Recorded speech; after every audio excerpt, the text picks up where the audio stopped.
የሜክሲኮ ከተሞች ዛሬም እንደ ትናንትናው በጭስና በእሳት ነበልባል ተውጠዋል። የአውራ ጎዳናዎች ዝምታ በሚቃጠሉ አውቶቡሶች፣ በታጣቂዎች ጩኸትና በከባድ መትረየስ ድምፅ ተሰብሯል። ይህ ሁሉ ትርምስና ሽብር የተፈጠረው ለዓመታት የአሜሪካና የሜክሲኮ የደህንነት ተቋማት እንቅልፍ አጥተው ሲፈልጉ የነበረው የዓለማችን አደገኛው ሰው ኔሜሲዮ ኦሴጌራ ሰርቫንቴስ ወይም በቅጽል ስሙ ኤልሜንቾ መገደሉን ተከትሎ ነው። የኤልሜንቾ ሞት ዜና እንደ መብረቅ በመላው ሜክሲኮ ሲሰማ የእሱ ታማኝ ተከታዮች የሆኑት የጃሊስኮ ኒው ጄኔሬሽን ካርቴል አባላት ከተሞችን ወደ ጦር ሜዳነት ቀይረዋቸዋል።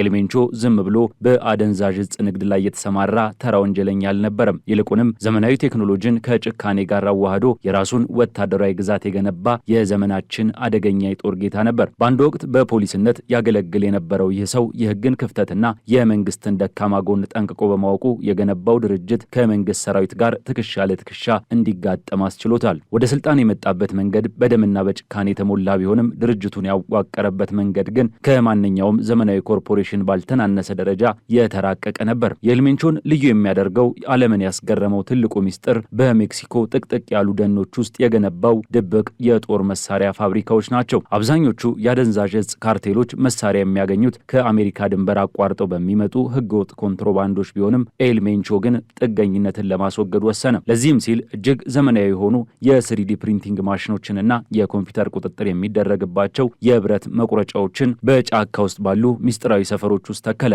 በእነዚህ ፋብሪካዎች ውስጥ በሺህ የሚቆጠሩ የኤአር-15 አውቶማቲክ ጠመንጃዎችንና ሌሎች የጦር መሳሪያዎች ይመረታሉ። የሚመረቱት መሳሪያዎች ምንም አይነት የመለያ ቁጥር ስለሌላቸው በመንግስት በኩል ለመከታተል የማይቻል መንፈስ መሳሪያዎች ናቸው። በእያንዳንዱ ጠመንጃ ላይ ግን የሲጂኤንጂ አርማ በክብር ይታተምባቸዋል። ይህም ታጣቂዎቹ ለማን እንደሚዋጉና የማን ኃይል እንደሆኑ ዘወትር እንዲያስታውሱ ያደርጋቸዋል። ይህ ራስን በራስ የማስታጠቅ ስልት ካርቴሉ ያለምንም መቆራረጥ ለወራት የሚቆይ ጦርነት ውስጥ እንዲቆይ ያስችሎታል። ከጠመንጃ ምርት ባለፈ የኤልሜንቾ ፋብሪካዎች የከባድ ጦር መሳሪያዎችን እና የብረት ለበስ ተሽከርካሪዎችን በማምረት ይታወቃሉ። ጭራቆች ተብለው የሚጠሩት እነዚህ ተሽከርካሪዎች መነሻቸው ተራ የአሜሪካ የጭነት መኪኖችና አውቶቡሶች ናቸው። ነገር ግን ወደ ፋብሪካ ገብተው ሲወጡ የማይበገሩ ታንኮች ይሆናሉ። እስከ 1 ኢንች የሚደርሰው ውፍረት ባለው ብረት የሚለብሱት እነዚህ መኪኖች የመንግስት ፖሊስ የሚጠቀመውን ተራ ጥይት ቀርቶ የከባድ መትረየስ ጥይትን እንኳን የመቋቋም አቅም አላቸው። በውስጣቸውም እስከ 20 የሚደርሱ በሚገባ የታጠቁ ኮማንዶዎችን መያዝ የሚችሉ ሲሆን በጣራቸው ላይ ደግሞ 360 ዲግሪ የሚሽከረከሩ የመትረየስ ማቆሚያዎች ተገጥመውላቸዋል። እነዚህ ጭራቆች በከተማ ውስጥ በሚንቀሳቀሱበት ጊዜ የመንግስት የፖሊስ መኪኖች እንደ ወረቀት ይቆጠራሉ። ኤልሜንቾ ይህንን ወታደራዊ በላይነት የተጠቀመው ሜክሲኮን ለመቆጣጠር ብቻ ሳይሆን ተቀናቃኝ ካርቴሎችን ከመንገዱ ለማጽዳትም ጭምር ነበር። የኤልሜንቾ ጉልበት በምድር ላይ ብቻ የተገደበ አይደለም። እርሱ የባህር ስር ቴክኖሎጂንም ተቆጣጥሮት ነበር። የካርቴሉ መሐንዲሶች በድብቅ የመርከብ ጣቢያዎች ውስጥ እስከ 7 ቶን የሚደርስ ኮኬን መሸከም የሚችሉ ሰርጓጅ መርከቦችን ያመርታሉ። እነዚህ መርከቦች ሙሉ በሙሉ ውሃ ውስጥ ባይጠልቁም አብዛኛው አካላቸው ከውሃ በታች በመሆኑ በራዳር ለመታየት እጅግ አስቸጋሪ ናቸው። በዚህም ምክንያት ከአሜሪካ የባህር ጠረፍ ጠባቂዎች ዓይን አምልጠው በሚሊዮን የሚቆጠር ዶላር የሚያወጣ ዕፅ ወደ ሰሜን አሜሪካና አውሮፓ እንዲደርስ ያደርጋሉ።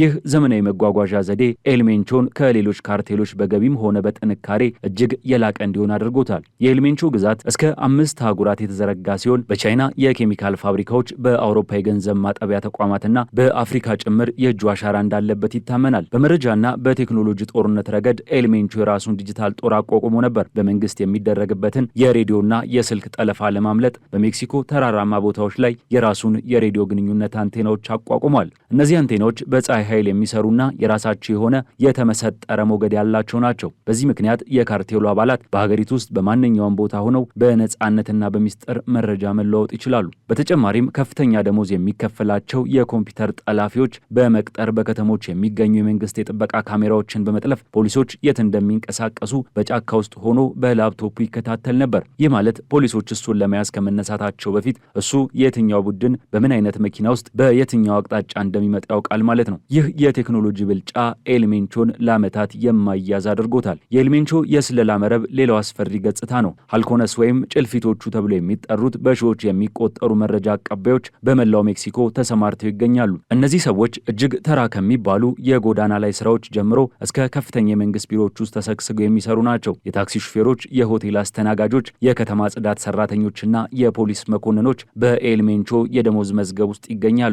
ማንኛውም አዲስ ሰው ወደ ከተማ ሲገባ ያልተለመደ እንቅስቃሴ ሲታይ ወይም የመንግስት ባለስልጣናት ስብሰባ ሲያደርጉ እነዚህ ጭልፊቶች በሰከንዶች ውስጥ መረጃውን ለካርቴሉ መሪዎች ያደርሳሉ። ይህ ሰፊ የመረጃ መረብ ኤልሜንቾን እንደ አምላክ ሁሉንም የሚያይና የሚያውቅ አድርጎታል። መረጃ የሰጠ ታማኝ ሰራተኛ በሀብት ሲንበሸበሽ፣ መረጃ የደበቀ ወይም የከዳ ደግሞ እጅግ በሚዘገነን ጭካኔ ይገደላል። ይህ የሽብርና የጥቅም ጥምረት ለካርቴሉ የማይናወጥ ጥንካሬ ሰጥቶታል። ኤልሜንቾን የሚጠብቀው ወታደራዊ ኃይልም ቢሆን ዝም ብሎ የተሰበሰበ የወንበዴ መንጋ አይደለም። እርሱ የሰለጠኑ ሰዎችን ለመቅጠር በሚሊዮን የሚቆጠር ዶላር ያፈሳል። ከጓቲማላ የልዩ ኃይልና ከሜክሲኮ ስፔሻል ፎርስ የኮበለሉ ወታደሮችን በማሰባሰብ ግሩፕ ኤሊት የተሰኘውን የጥበቃ ክፍሉን አዋቅሯል። እነዚህ ታጣቂዎች በየትኛውም መደበኛ ጦር ውስጥ የማይገኙ ዘመናዊ የሌሊት መመልከቻ መነጽሮች፣ የተራቀቁ የጦር ሜዳ መገናኛዎችና ከባድ የጦር መሳሪያዎችን የታጠቁ ናቸው። እንደ አውሮፓውያን አቆጣጠር በ2015 የሜክሲኮ መንግስት እርሱን ለመያዝ ባደረገው ኦፕሬሽን ወቅት ኤልሜንቾ ታጣቂዎች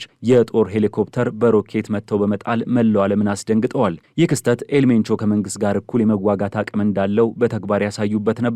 ከቅርብ ዓመታት ወዲህ ደግሞ በፈንጂ የተሞሉ ድሮኖችን በመጠቀም ጦርነቱን ወደ አየር አውጥቶታል። እነዚህ ድሮኖች የፖሊስ ካምፖችንና የተቃዋሚ ካርቴሎችን መደበቂያ ቦታዎች ላይ ድንገተኛ ጥቃት ለመፈጸም ያገለግላሉ። የኤልሜንቾ የገቢ ምንጭ ካደንዛዥ ዕፅ ንግድ ባለፈ እጅግ የተለያየ ነው። እርሱ ሜክሲኮን እንደ ግል ንብረቱ ነበር የሚያያት። በሜክሲኮ ውስጥ አረንጓዴ ወርቅ ተብሎ የሚጠራው የአቮካዶ ምርት ላይ ከፍተኛ ግብር ይጥላል።